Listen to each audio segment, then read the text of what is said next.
Mexican கலாச்சாரம் என்பது செழுமையான வரலாறு, வண்ணமயமான மரபுகள் மற்றும் தனித்துவமான தாக்கங்களின் கலவையிலிருந்து பின்னப்பட்ட ஒரு கலாச்சார சீலையாகும்.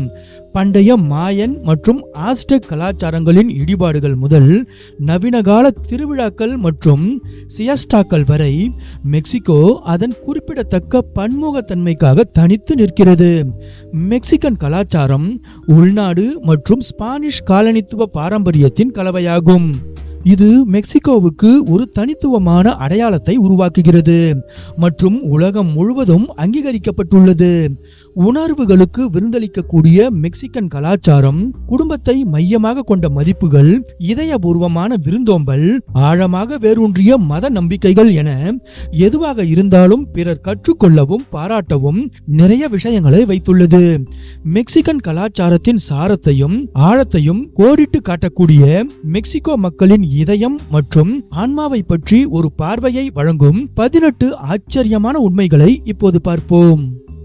மெக்சிகோ மாயன் மற்றும் ஆஸ்டெக் போன்ற மேம்பட்ட நாகரிகங்களின் தாயகமாக இருந்தது. இந்த கலாச்சாரங்கள் மெச்சுதலுக்குரிய நகரங்களை உருவாக்கியது, சிக்கலான நாட்காட்டிகளை உருவாக்கியது மற்றும் கணிதம் மற்றும் வானியல் ஆகியவற்றில் குறிப்பிடத்தக்க பங்களிப்பை செய்தது. 1519 ஹெர்னான் கார்டெஸ் என்பவர் ஆஸ்டெக் பேரரசு மீதான ஸ்பானிஷ் வெற்றிக்கு தலைமை தாங்கினார். இந்த நிகழ்வு மெக்சிகோவின் அசல் கலாச்சாரத்தை கடுமையாக மாற்றியது மற்றும் பழங்குடி மரபுகளில் ஸ்பானிய தாக்கங்களை கலந்தது. மெக்சிகன் கலாச்சாரம் அதன் உயிர்ப்பான மற்றும் வண்ணமயமான கொண்டாட்டங்களுக்காக அறியப்படுகிறது. இந்த நிகழ்வுகள் பெரும்பாலும் இசை, நடனம் மற்றும் கலவையான உணவுகளை உள்ளடக்கியது.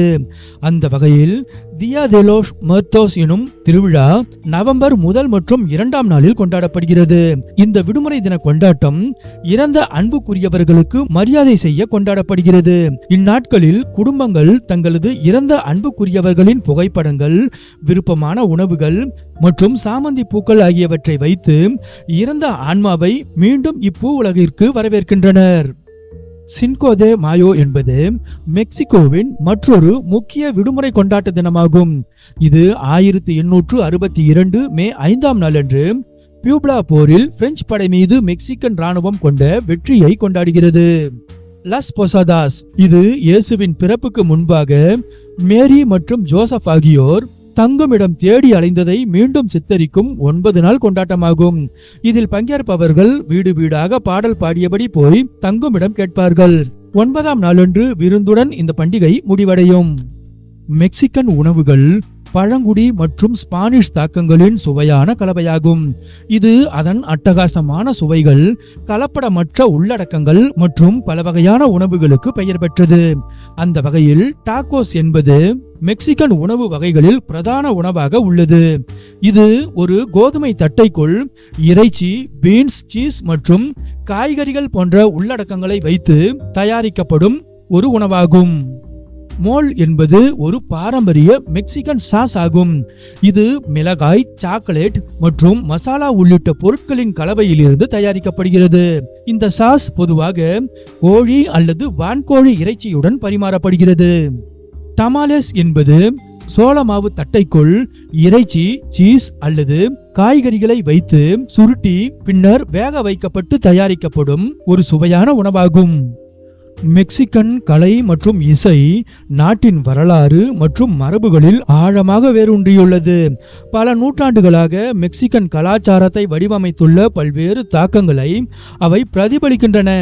அந்த வகையில் ஃப்ரைடா காலோ என்பவர் மெக்சிகோவின் மிகவும் பிரபலமான ஒரு கவிஞராக அறியப்படுகிறார். இவர் அவரது அடையாளம், வலி மற்றும் மீட்டெழுச்சி போன்ற தீம்களில் வரையப்பட்ட சுய ஓவியங்களுக்காக புகழ்பெற்றவர். மரியாச்சி என்பது பாரம்பரிய மெக்சிகன் இசையை இசைக்கும் இசைக்குழுவாகும்.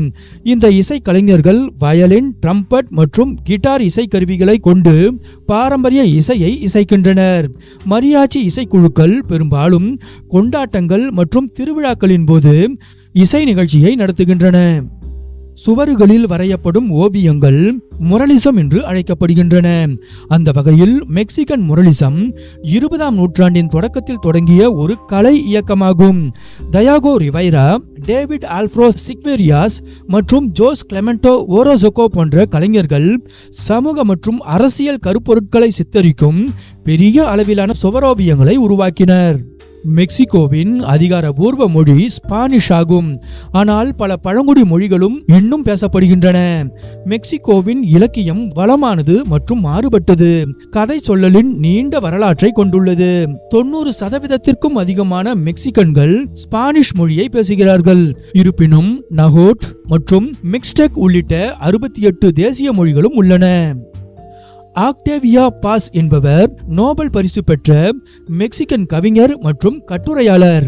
மெக்சிகோவின் மிகவும் பிரபலமான எழுத்தாளர்களில் ஒருவரான இவரது படைப்புகள் அடையாளம், கலாச்சாரம் மற்றும் வரலாறு ஆகியவற்றின் கருப்பொருட்களை ஆராய்கின்றன.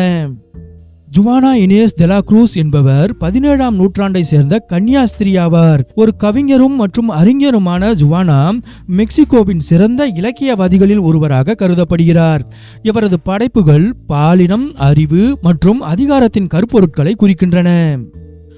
மெக்சிகன் மரபுகள் மற்றும் பழக்க வழக்கங்கள் குடும்பம், மதம் மற்றும் சமூகத்தில் ஆழமாக வேரூன்றியுள்ளன மற்றும் அவை நாட்டின் வளமான கலாச்சார பாரம்பரியத்தையும் பல்வேறு தாக்கங்களையும் பிரதிபலிக்கின்றன. லக்கின் செனரா சிறுமிகள் பூப்பெய்தி மங்கையாக மாறியதை குறிக்க கொண்டாடப்படும். இது ஒரு மத விழா, ஒரு பண்டிகை விருந்து மற்றும் பாரம்பரிய நடனங்களை உள்ளடக்கியது. ஒரு சிறுமி 15வது வயதை அடைந்ததும் இந்த விழா கொண்டாடப்படுகிறது. பினாட்டா என்பது வண்ணமயமான பேப்பரை பசையால் மொடமொடப்பாக்கி ஒரு கொள்கலன் போல உருவாக்கி அதற்குள் மிட்டாய்களை நிரப்பி அழகாக அலங்கரிக்கப்பட்டு பின்னர் கொண்டாட்டத்தின் ஒரு பகுதியாக பேப்பர் கொள்கலன்கள் உடைக்கப்பட்டு உள்ளிருக்கும் மிட்டாய்கள் நண்பர்களுடன் சாப்பிடப்படும் ஒரு வேடிக்கையான கொண்டாட்டமாகும். பெரும்பாலும் பிறந்தநாள் கொண்டாட்டங்கள் மற்றும் பிற கொண்டாட்டங்களின் போது கூரையில் தொங்கவிடப்படும் இந்த பினாட்டாக்களை கண்களை கட்டிக்கொண்டு நம்ம ஊர் உரியடி போல தொங்கும் பினாட்டாக்களை அடித்து உடைப்பார்கள். சரியாதா என்பது ஒரு பாரம்பரிய மெக்சிகன் நிகழ்வு. இது திறமையான குதிரை சவாரி, ரோப்பிங் மற்றும் பிற குதிரையேற்றம் ஆகியவற்றை உள்ளடக்கிய ஒரு விளையாட்டு நிகழ்வாகும். இது மெக்சிகோவின் தேசிய விளையாட்டாகவும் கருதப்படுகிறது. மெக்சிகன் கலாச்சாரத்தில் மதம் முக்கிய பங்கு வகிக்கிறது. பெரும்பாலான மக்கள் ரோமன் கத்தோலிக்கராக அடையாளம் காணப்படுகிறார்கள். அவர் லேடி ஆஃப் குவாதலூப்பே எனப்படும் கன்னி மேரியின் வித்தியாசமான தோற்றம் மெக்சிகோவின் அடையாளம் மற்றும் நம்பிக்கையின் சின்னமாகும். மெக்சிகோவின் தலைநகரமான மெக்சிகோ சிட்டியில் அமைந்துள்ள குவாதலூப்பே அன்னை பசிலிக்கா உலகில் அதிகம் பார்வையிடப்பட்ட மத தலங்களில் ஒன்றாகும்.